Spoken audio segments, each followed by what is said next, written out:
بسم اللہ الرحمن الرحیم۔ السلام علیکم ورحمۃ اللہ وبرکاتہ۔ میں امید کرتا ہوں کہ تمام احباب خیر وافیت کے ساتھ ہوں گے۔ اللہ تعالیٰ تمام دوستوں کو اپنے حفظ و امان میں رکھے۔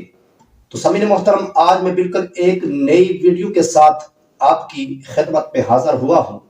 سامعین محترم، آج میں ایک ایسا وظیفہ بیان کروں گا، یہ وظیفہ ان لوگوں کے لیے ہے جو روزگار کی وجہ سے بہت پریشان ہیں، روزگار کی وجہ سے پریشان ہیں اور روزی میں برکت نہ ہونے کی وجہ سے پریشان ہیں۔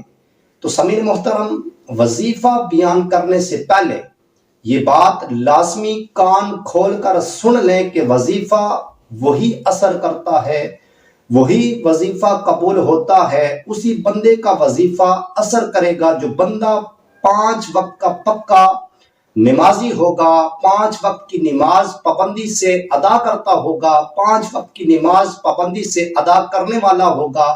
اگر بندہ نماز ادا نہیں کرتا تو اس کا وظیفہ بھی اثر نہیں کرے گا۔ تو سامعین محترم، اگر وہ لاکھ وظیفے ہی کیوں نہ کر لے، اگر 5 وقت کا نمازی نہیں ہے، نماز نہیں پڑھتا، تو اس کا وظیفہ اثر نہیں کرتا۔ تو سامعین محترم، اب میں وظیفے کی طرف آتا ہوں۔ تو سامعین محترم، اب میں وظیفہ بیان کرنے لگا ہوں کہ جس کے کرنے سے اللہ تعالیٰ بندے کے روزی اور رزق میں برکت ڈال دیتا ہے۔ جس کسی نے رزق کی برکت کے لیے یہ 2 کلمات، یہ 2 تسبیحاں پڑھ لی تو اس کے رزق میں بہت برکت ہو جائے گی۔ اور وہ 2 تسبیحاں، 2 کلمات پڑھنے کا طریقہ یہ ہے کہ عشاء کی نماز پڑھ کر، عشاء کی نماز پڑھنے کے بعد اول آخر 11 مرتبہ درود شریف پڑھے اور درمیان میں یہ 2 تسبیحاں پڑھے، یہ 2 کلمات پڑھے۔ یہ 2 تسبیحاں اب کون سی ہیں؟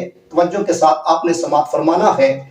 2 تسبیحاں، ان میں سے پہلی تسبیح یا غنیوں کا ذکر، یا غنیوں کا ورد 1060 مرتبہ کرے، اور یا فتاحوں کا ذکر، یا فتاحوں کی تسبیح 480 مرتبہ کرے تو انشاءاللہ اللہ تعالیٰ اس کے روزی اور رزق اور کاروبار میں برکت ڈال دے گا۔ میں دعا کرتا ہوں خالق کائنات سے، اللہ رب العزت کی بارگاہ میں، کہ اللہ تعالیٰ تمام مسلمانوں پر اپنا خصوصی فضل و کرم عطا فرمائے، اور جہاں کہیں بھی مسلمان بے روزگار ہیں، پریشان حال ہیں، اللہ تعالیٰ تمام مسلمانوں کو باروزگار ایک بہترین روزگار عطا فرمائے، اور جتنے بھی مسلمان پریشان ہیں اللہ تعالیٰ تمام مسلمانوں کی پریشانیوں کو دور فرمائے، اللہ تعالیٰ تمام مسلمانوں کو خوشیاں نصیب فرمائے۔ تو سامعین محترم، آپ نے امت کی اصلاح چینل کو سبسکرائب کرنا ہے، ویڈیو کو لائک کرنا ہے، شیئر کرنا ہے، اور سامعین محترم انشاءاللہ ملتے ہیں ایک نئی ویڈیو کے ساتھ۔ تب تک اللہ حافظ۔